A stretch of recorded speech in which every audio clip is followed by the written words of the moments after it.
Hello my dear students, कैसे हैं आप। Welcome you all again on my YouTube channel and that is English with doctor जयति ma'am. Yes बच्चों, एक बार फिर मैं आपके सामने हाजिर हूँ एक नया वीडियो लेकर।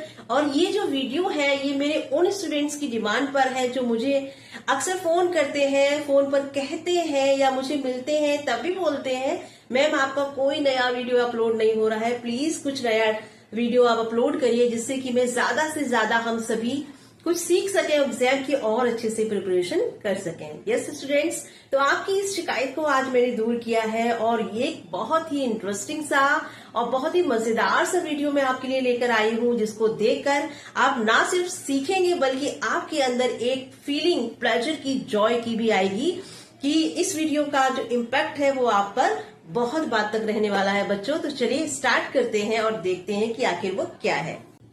So students, today's topic is A Thing of Beauty. Yes students, it's a poem of 12th class.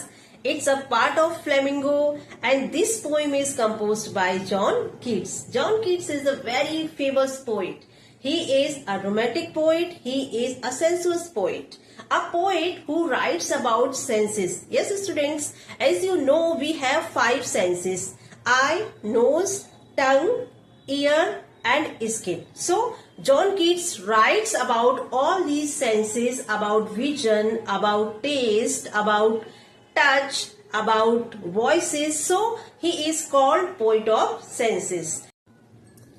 So this poem, A Thing of Beauty, is an excerpt from a long epic poem composed by John Keats, and this poem is known as Endymion. Yes, Endymion is a shepherd in the poem and he attracts towards the beauty of moon goddess and her name is Cynthia. तो आइए इंडिमियन की छोटी सी story पर एक नजर डालते हैं और देखते हैं कि इसमें है क्या। Upon a time in ancient Greece, there was a shepherd named Endymion. He was known far and wide for his extraordinary good looks and charm. But what made him even more special was his connection with Selene, the goddess of the moon. Selene had a really important job. She had to steer her moon chariot across the night sky, dragging the moon behind her. One night, as she was doing her moon duty, she happened to spot Endymion sleeping in a cave on a mountain called Latmus. And oh boy, she fell head over heels in love with him. Instead of waking him up, Selene decided to stay with him every night. She left her moon up in the sky and descended to be by his side. This became her nightly routine, watching over Endymion while he slept. You know what's really cool? Endymion didn't grow old as long as Selene was with him. He stayed forever young and handsome. Some versions of the story say that Selene asked Zeus, the big boss of the gods, to make Endymion immortal. So Zeus put Endymion into an eternal sleep, preserving his youthful appearance forever. So what is the theme of the poem? The theme of the poem is love, beauty and death. Yes students, the first line of the poem tells about the theme of the poem and that is a thing of beauty is a joy forever.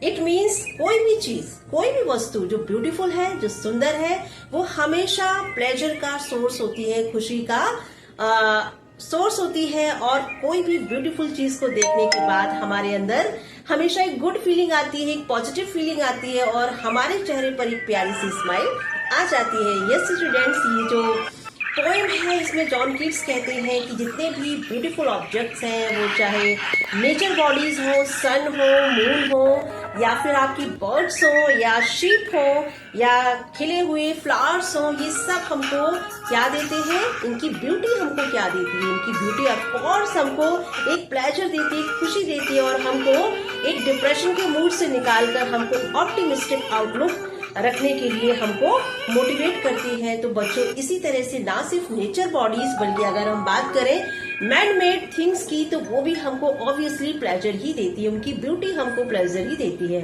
For example, अगर हम stories पढ़ते हैं, अगर हम tales पढ़ते हैं उन legendary people की, तो उनकी डेथ भी एक ब्यूटी थी। फॉर एग्जाम्पल, अगर हम बात करें बच्चों यहाँ पे महाराणा प्रताप की, रानी लक्ष्मीबाई की, तो इनकी लाइफ हिस्ट्री हमको इंकरेज करती है, हमको मोटिवेट करती है कि हम भी काश उनकी तरह बन पाते। और अपनी लाइफ में वो सारी क्वालिटीज हम लाने की कोशिश करते हैं जो शायद इनके अंदर कभी थी, और इनकी डेथ ये मरने के बाद भी आज भी हमारे माइंड में, हमारे थॉट्स में जिंदा है, और इनकी लाइफ भी एक तरीके से ब्यूटीफुल थी और इनकी डेथ भी एक तरीके से ब्यूटीफुल है। तो इनका जो इम्पैक्ट है, जितने भी ब्यूटीफुल थिंग्स है, चाहे वो टेल हो, चाहे वो लीजेंड्स हो, चाहे वो नेचर बॉडीज हो, ये सब मिलकर हम पर एक बहुत ही अच्छा इम्पैक्ट डालते हैं। इनकी ब्यूटी, इनकी सुंदरता परमानेंट है हमारे ऊपर, इसका इम्पैक्ट बहुत ही अच्छा होता है। तो पोएट जॉन कीट्स कहते हैं कि जो आपकी ब्यूटी है वो परमानेंट होती है। कैसे?